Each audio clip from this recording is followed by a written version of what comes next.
Bapak Ibu Saudaraku yang dikasihi dan diberkati Tuhan, di malam hari ini kita akan merenungkan firman Allah yang terdapat dalam Kisah Para Rasul pasal 1. Kita membacanya dari ayatnya yang ke-6 hingga ayatnya yang ke-11. Kisah Para Rasul pasal 1 ayat 6 sampai ayatnya yang ke-11. Yesus terangkat ke sorga. Maka bertanyalah mereka yang berkumpul di situ, "Tuhan, maukah Engkau pada masa ini memulihkan kerajaan bagi Israel?" Jawabnya, "Engkau tidak perlu mengetahui masa dan waktu yang ditetapkan Bapa sendiri menurut kuasanya. Tetapi kamu akan menerima kuasa kalau Roh Kudus turun ke atas kamu, dan kamu akan menjadi saksiku di Yerusalem dan di seluruh Yudea dan Samaria dan sampai ke ujung bumi." Sesudah ia mengatakan demikian, terangkatlah ia disaksikan oleh mereka, dan awan menutupnya dari pandangan mereka. Ketika mereka sedang menatap ke langit, waktu ia naik, tiba-tiba berdirilah dua orang yang berpakaian putih dekat mereka, dan berkata kepada mereka, "Hai orang-orang Galilea, mengapakah kamu berdiri melihat ke langit? Yesus ini yang terangkat ke sorga meninggalkan kamu akan datang kembali dengan cara yang sama seperti kamu melihat dia naik ke sorga." Nah, Bapak Ibu Saudaraku yang dikasihi Tuhan, perenungan kita di malam hari ini saya beri tema menjadi saksi bagi kemuliaan Kristus. Menjadi saksi bagi kemuliaan Kristus bukan berarti Kristus kekurangan kemuliaan, ya, sehingga dia membutuhkan kita, memerlukan kesaksian kita supaya kemuliaannya makin bertambah dan bertambah. Tentunya tidak seperti itu, ya, karena dia adalah Allah yang mulia. Tanpa kesaksian kita pun dia tetap mulia, ya, dulu, sekarang, dan sampai selama-lamanya. Menjadi saksi bagi kemuliaan Kristus di sini bagi kita sebagai orang percaya adalah anugerah yang terbesar yang kita dapat peroleh, ya, ketika kita diselamatkan oleh Tuhan. Selanjutnya kita dipercayakan oleh Tuhan menjadi saksi, ya, menjadi pelayannya. Itu adalah suatu anugerah yang besar yang kita terima dari Tuhan. Oleh sebab itu kita mesti bersyukur, ya, mesti bersyukur dan melakukan pekerjaan atau menjadi saksi bagi kemuliaan Kristus dengan sukacita, ya. Bapak Ibu Saudara, apa arti menjadi saksi bagi kemuliaan Kristus? Mengutip Matius 5 ayat 16 yang berkata, "Demikianlah hendaknya terangmu bercahaya di depan orang, supaya mereka melihat perbuatanmu yang baik dan memuliakan Bapamu yang di sorga." Menjadi saksi bagi kemuliaan Kristus berarti melalui hidup kita, melalui pelayanan kita, melalui kesaksian kita, orang yang belum percaya kepada Kristus menjadi percaya. Orang yang kurang percaya, ragu-ragu, menjadi semakin percaya. Dan orang yang sudah percaya diteguhkan.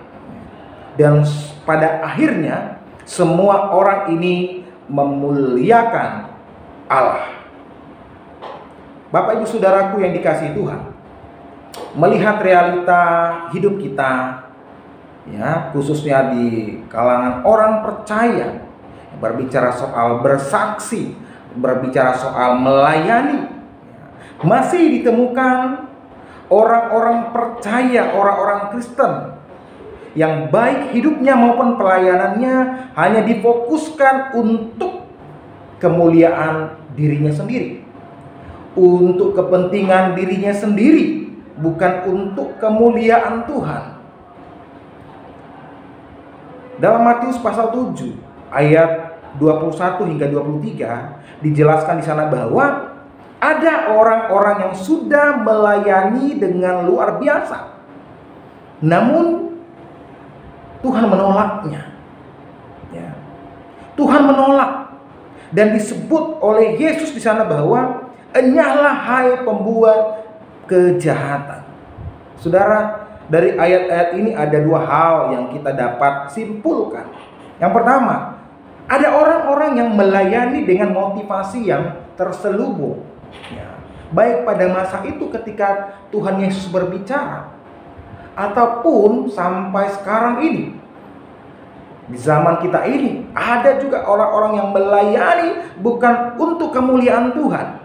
Ya, dengan motivasi yang tidak murni, dengan motivasi yang terselubung, ya, untuk kemuliaan diri sendiri, ya, untuk kepentingan diri sendiri, ya, bukan untuk kemuliaan Tuhan. Yang kedua, ada orang yang kelihatan melayani Tuhan dengan luar biasa, namun kehidupannya masih hidup di dalam kegelapan. Yesus menyebutnya sebagai nabi-nabi palsu atau guru-guru palsu. Ya, dengan fasihnya mereka berkhotbah, dengan luar biasanya kelihatan mereka berkhotbah, bersaksi, menceritakan tentang Tuhan Yesus, ya, beribadah. Ya, namun ternyata kehidupan mereka masih ada di dalam kegelapan. Mereka hanya bisa mengajar tetapi tidak dapat melakukannya. Nah, saudaraku yang dikasihi Tuhan, Yesus mengatakan bahwa dari buahnya lah engkau mengenal mereka.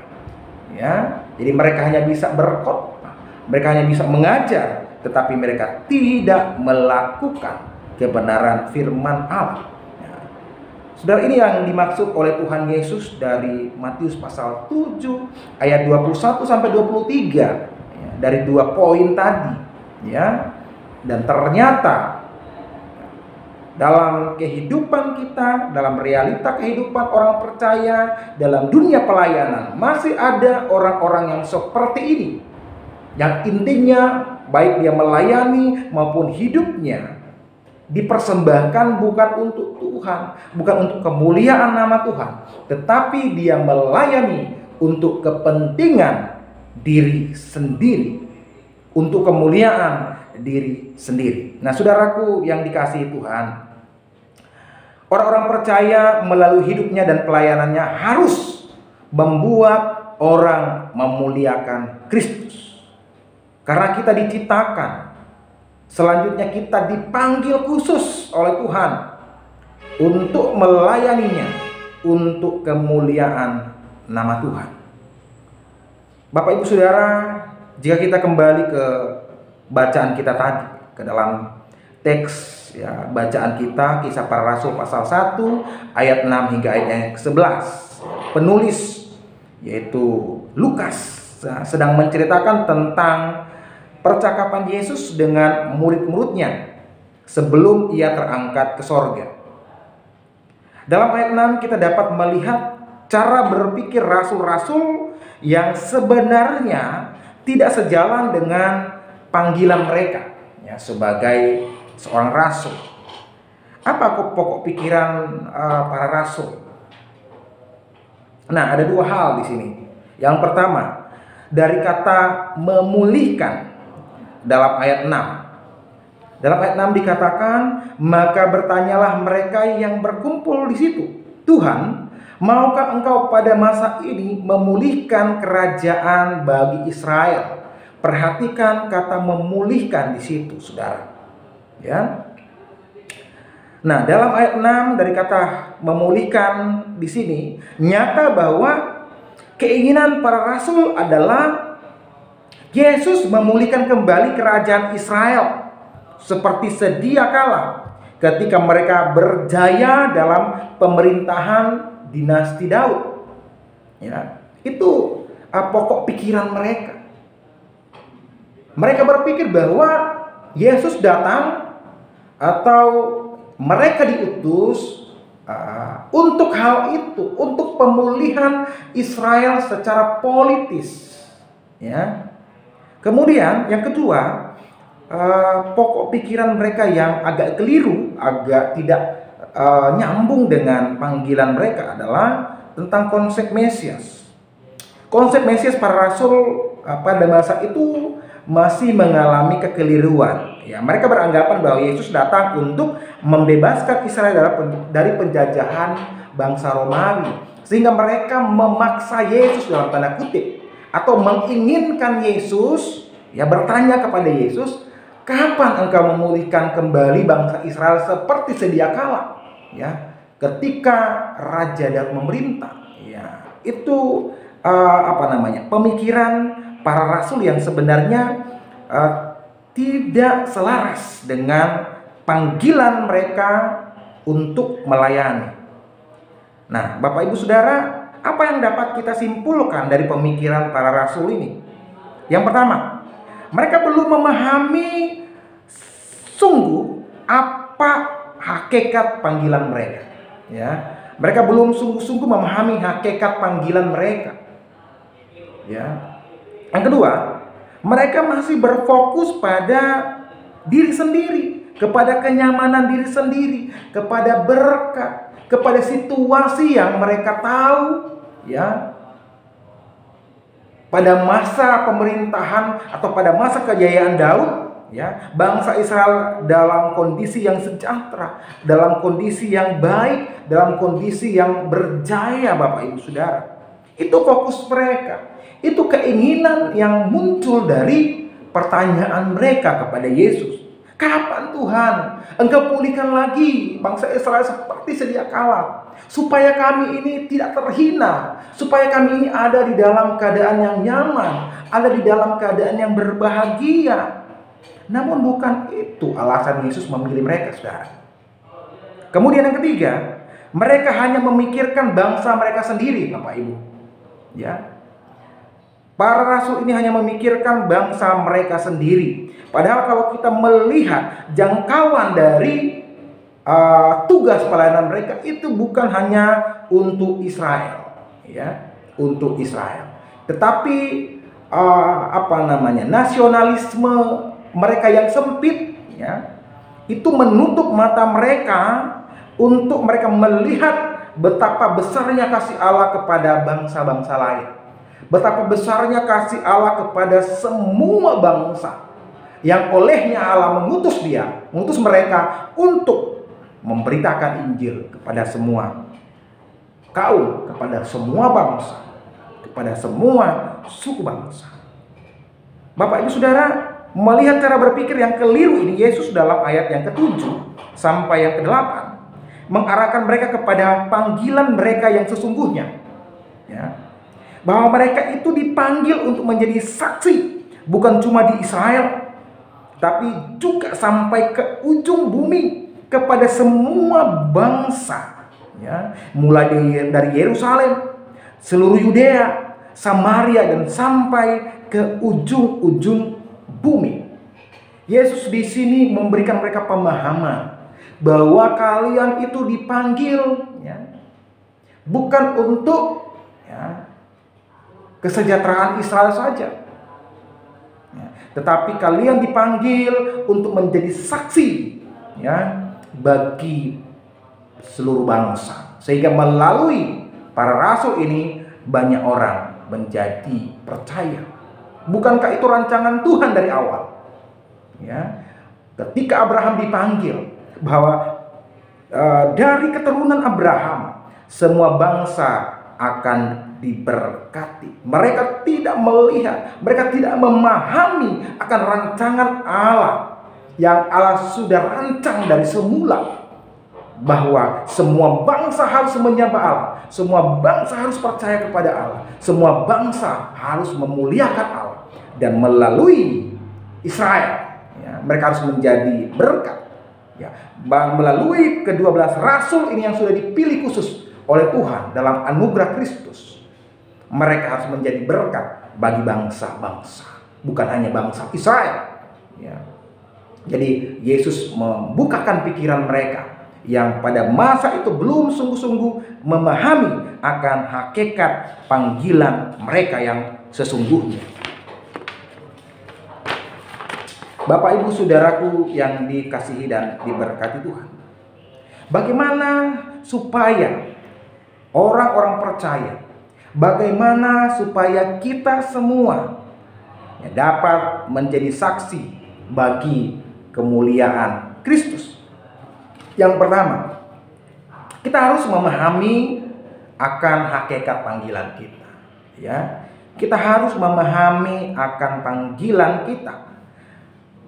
Para rasul dalam teks ini belum sungguh-sungguh ya memahami tugas panggilan mereka, sehingga Tuhan harus menyadarkan mereka dan mengarahkan mereka kepada panggilan mereka. Ya, pertanyaannya, sudahkah orang-orang percaya memahami akan hakikat panggilan mereka?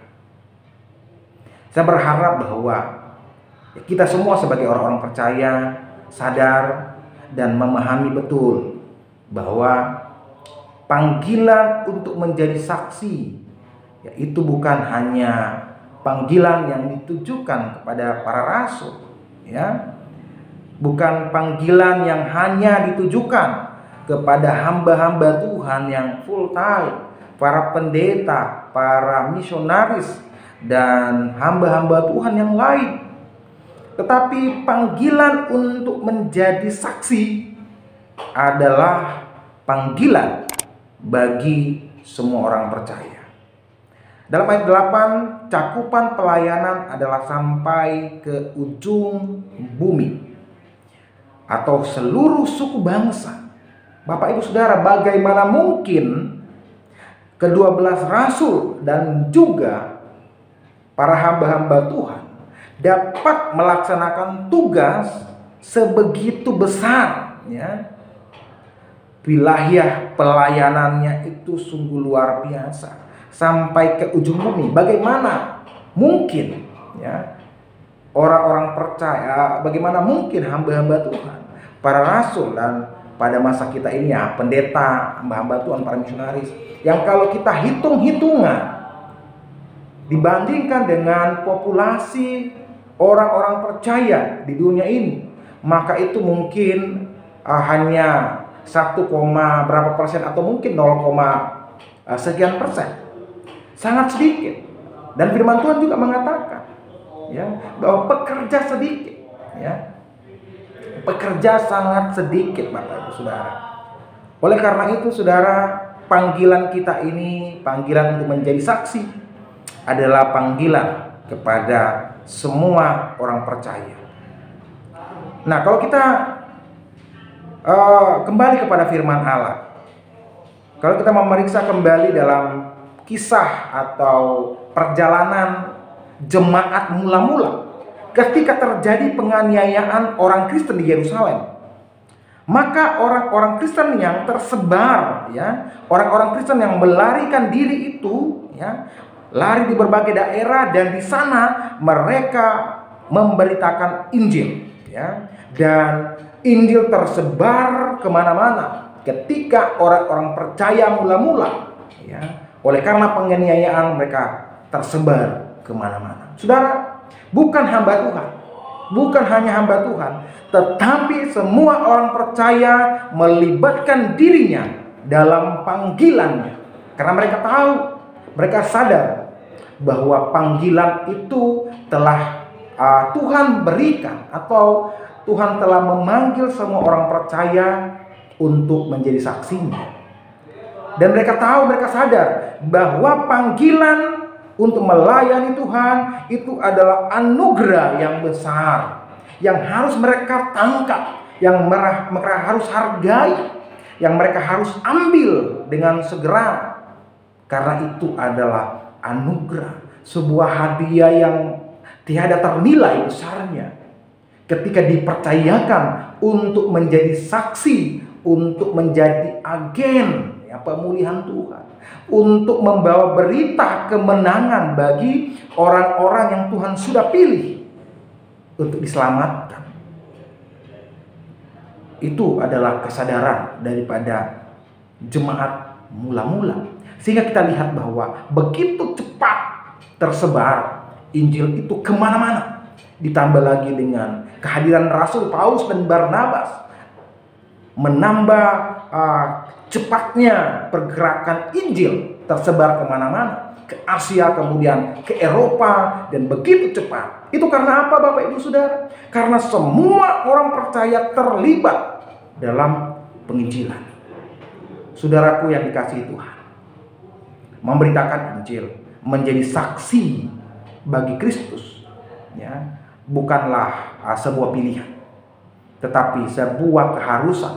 Dan saya tekankan lagi bahwa menjadi saksi bagi Kristus itu adalah anugerah, Bapak Ibu Saudaraku yang dikasihi Tuhan. Sehingga tidak ada lagi alasan bagi semua orang percaya untuk tidak menjadi saksi bagi Kristus, tidak melayani Tuhan, karena itu panggilan kita, dan itu adalah anugerah yang besar yang Tuhan percayakan bagi kita semua. Tuhan mau pakai kita semua untuk menjadi alat bagi kemuliaan-Nya. Hendaklah kita berkata seperti Yesaya, ketika Tuhan bertanya, siapakah yang akan kuutus dan siapakah yang mau pergi untuk aku? Maka sahutku, ini aku, utuslah aku. Saudara, mungkin kita berkata, Pak Pendeta, saya kan tidak paham tentang teologi. Saya kan bukan hamba Tuhan. Saya bukan orang yang pintar dalam berteologi. Tidak mungkin saya bisa melayani Tuhan. Tidak mungkin saya bisa memberitakan Injil. Tidak mungkin saya bisa menjadi saksi. Bapak Ibu Saudara, bukankah orang-orang yang hebat-hebat dengan teologinya sudah menolak Tuhan? Banyak yang menolak Tuhan, banyak yang tidak percaya Tuhan, banyak yang menolak bahwa Alkitab adalah wahyu Allah. Saudaraku yang dikasihi Tuhan, Tuhan tidak membutuhkan kepintaran kita. Tuhan tidak membutuhkan teologi kita yang segudang. Tuhan tidak membutuhkan kecakapan kita di dalam berargumentasi, di dalam berdebat. Tuhan membutuhkan hati kita. Tuhan membutuhkan hati kita seperti Yesaya berkata, ini aku, utuslah aku. Mungkin saudara berkata, aku terbatas, aku banyak kekurangan. Saudaraku yang dikasihi Tuhan, yang Tuhan mau adalah hati kita. Tuhan bisa membuat segala sesuatu kekurangan kita, menjadi alatnya untuk menyelamatkan orang lain. Tuhan memakai kita apa adanya kita, sanggup Tuhan melakukannya. Karena keselamatan seseorang bukanlah hasil karya manusia. Keselamatan orang lain itu adalah hasil karya Allah melalui Roh Kudus yang menuntun, membimbing. Seorang selamat bukan karena hebatnya seorang pendeta. Seorang bisa mempercaya Yesus bukan karena kehebatan seorang berargumentasi teologis. Tidak, Bapak Ibu Saudara. Keselamatan seseorang, keselamatan kita semua terjadi oleh karena pekerjaan Tuhan. Oleh karena itu jangan ada alasan bahwa saya tidak pandai berteologi. Saudara, penginjilan itu berbicara soal kuasa, bukan kepintaran. Pelayanan itu berbicara soal kuasa dan kasih Kristus, bukan berbicara soal kepintaran, kehebatan, dan sebagainya, tetapi berbicara soal kuasa. Sehingga ketika kita dengan hati yang sungguh-sungguh mau mempercayakan hidup kita untuk dipakai oleh Tuhan, maka kuasa Tuhan tidak kurang untuk memperlengkapi kita untuk menjadi alat di tangan Tuhan. Oleh sebab itu, Bapak Ibu Saudara, yang terpenting adalah hati kita yang mau dipakai oleh Tuhan. Tuhan, ini aku.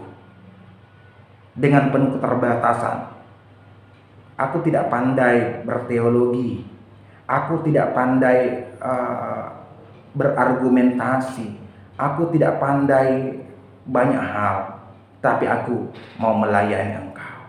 Saudara, itu yang Tuhan butuhkan bagi kita. sebagai orang percaya. Maka ketika kita memahami sungguh tentang hakikat panggilan kita, maka Tuhan akan pakai kita luar biasa. Bukankah ke-12 murid Tuhan Yesus adalah orang yang terbatas, bukan orang pintar, bukan orang kaya, bukan orang hebat, tetapi Tuhan mau pakai mereka karena mereka mau dipakai oleh Tuhan. Jadi masalahnya adalah, maukah kita memberi hidup kita, memberi hati kita, memberi pikiran kita, memberi segala sesuatu untuk melayani Tuhan. Itu yang pertama. Selanjutnya yang kedua, bagaimana supaya orang percaya dapat menjadi saksi bagi kemuliaan Kristus? Yang kedua adalah fokus kepada panggilan. Bapak Ibu Saudara, ketika kita sudah memahami akan panggilan kita, maka langkah selanjutnya adalah fokus pada panggilan itu. Ya. Banyak hamba-hamba Tuhan, banyak orang-orang percaya yang kemudian gagal di tengah jalan karena tidak fokus kepada panggilan itu.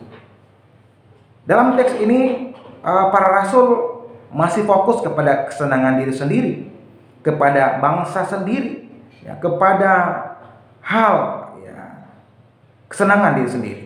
Nah, penghambat pemberitaan Injil adalah ketika orang-orang percaya hanya sibuk mengurusi diri sendiri, ya, mengurus keluarganya, mengurus bisnisnya, mengurus segala sesuatu. Itu penghambat Injil berkembang. Fokus pada panggilan artinya pikiran kita, hati kita selalu berpikir apa yang harus saya lakukan untuk kemuliaan nama Tuhan. Bagaimana caranya supaya keluarga saya, tetanggaku, kenalanku menerima Tuhan Yesus, bertobat. Bagaimana aku harus hidup supaya melalui hidupku orang diberkati dan percaya kepada Kristus. Rasul Paulus berkata, karena bagiku hidup adalah Kristus dan mati adalah keuntungan. Saudaraku yang dikasihi Tuhan, bagi Paulus sisa hidupnya itu dia dedikasikan, dia persembahkan seutuhnya kepada Tuhan. Ya, sehingga Rasul Paulus berani berkata, bagiku hidup adalah Kristus, dan itu terbukti di dalam pelayanannya sampai dia mati dibunuh oleh karena Kristus. Saudaraku yang dikasihi Tuhan, Paulus sudah mendedikasikan hidupnya. Ya, Paulus sudah fokus dengan panggilannya. Kata Paulus, aku mengarahkan pandanganku ke depan. Ya, itu artinya dia fokus kepada panggilannya. Ya, dia tidak mau kembali lagi kepada kehidupannya yang bagi dia adalah sampah, yang bagi dia adalah tidak berguna. Sekalipun bagi dunia, secara duniawi itu adalah kebanggaan-kebanggaan pribadi. Tapi Rasul Paulus katakan, aku mengarahkan pandanganku ke depan. Ini artinya bahwa Paulus fokus, ya, fokus kepada panggilannya. Karena Rasul Paulus menyadari betapa beruntungnya dia dipanggil oleh Tuhan. Dia sadar bahwa panggilannya adalah anugerah. Kalau dia mengingat kembali kehidupannya yang hancur, kehidupannya yang jahat, ya. Namun Paulus di sini sadar betul bahwa Tuhan memanggil dia itu adalah anugerah yang besar, ya, sehingga dia sungguh-sungguh melayani dan keluar dari mulutnya, hidup bagiku hidup adalah Kristus. Fokusnya adalah Kristus, dan sampai akhir hayatnya dia tidak berpaling sedikit pun dari Kristus. Dia tidak mundur sedikit pun dari pelayanannya. Bapak Ibu Saudara, marilah kita semua mendedikasikan atau mempersembahkan hidup kita seutuhnya untuk kemuliaan Kristus. Melalui hidup kita, melalui pelayanan kita, ya, melalui apa yang kita punya, mari kita fokus kepada panggilan kita. Ya, bagi kita semua, bagi hamba-hamba Tuhan, fokus. Ya. Jangan terkecoh dengan dunia ini. Jangan oleh karena kebutuhan-kebutuhan pribadi membuat kita meninggalkan pelayanan, membuat kita tidak lagi fokus kepada pelayanan kita. Kita fokus dengan diri sendiri, fokus dengan kebutuhan, fokus dengan keuangan, fokus dengan bisnis, fokus dengan anak-anak dan keluarga. Ini adalah semuanya penghambat pelayanan kalau kita tidak mengaturnya dengan baik. Tetapi kalau kita mengaturnya dengan baik dan fokus pelayanan itu adalah yang utama, maka saya yakin bahwa Tuhan tidak akan tinggal diam memberkati kita. Firman Allah katakan, cari dahulu kerajaan Allah dan kebenarannya, maka semuanya akan ditambahkan kepadamu. Tetapi yang menjadi masalah seringkali kita khawatir dengan apa yang akan kita makan. Hamba-hamba Tuhan khawatir dengan apa yang akan kita pakai. Hamba-hamba Tuhan khawatir akan masa depan anak-anaknya. Adakah Tuhan membohongi kita ketika Dia memanggil kita? Adakah Tuhan meninggalkan Paulus, meninggalkan Abraham, meninggalkan Yakub, atau meninggalkan Daud, orang-orang pilihannya? Saudara, kalau kita melihat baik kisah hidup para patriark Israel maupun para rasul-rasul Kristus, saudara, mereka tidak pernah ditinggalkan Tuhan. Hanya saja hamba-hamba Tuhan di zaman ini terlalu banyak khawatir dengan hidupnya sehingga mempengaruhi pelayanannya. Tidak fokus kepada pelayanan sehingga pelayanan tidak maju-maju, malahan mundur, saudara. Oleh karena itu mari kita tetap fokus kepada panggilan kita dan percayalah Tuhan akan mencukupkan segala kebutuhan kita. Percayalah bahwa janji Tuhan dalam Matius pasal 28 ayat 20, bahwa aku akan menyertai engkau sampai pada kesudahan zaman. Tidak usah takut menderita di dalam melayani Tuhan, dipukuli, dihina, bahkan dibunuh. Itu adalah konsekuensi dari melayani Tuhan, dari mengikut Kristus, dari memberitakan Injil. Tapi tidak perlu khawatir bahwa Tuhan dapat menjaga kita, bahwa upah kita adalah kerajaan Allah. Upah kita bukanlah harta duniawi, tetapi upah kita adalah kerajaan Allah. Oleh karena itu tidak usah khawatir, tidak usah bimbang di dalam melayani Tuhan. Tetap teguh, tetap fokus kepada panggilan kita.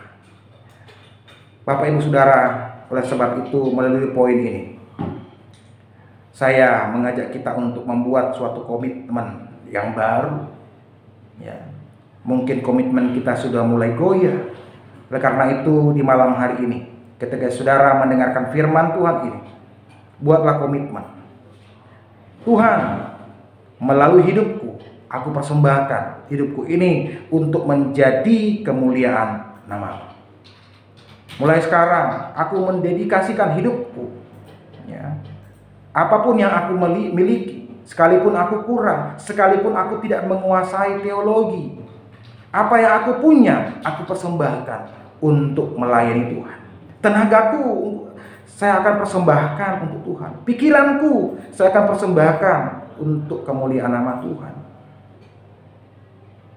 Sehingga kalau kita semua anak-anak Tuhan memiliki komitmen yang sama, maka saya percaya bahwa Injil akan diberitakan dimanapun.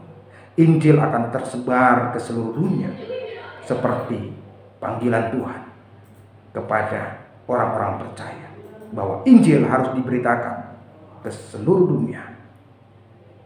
Dan biarlah melalui pelayanan kita Tuhan dimuliakan.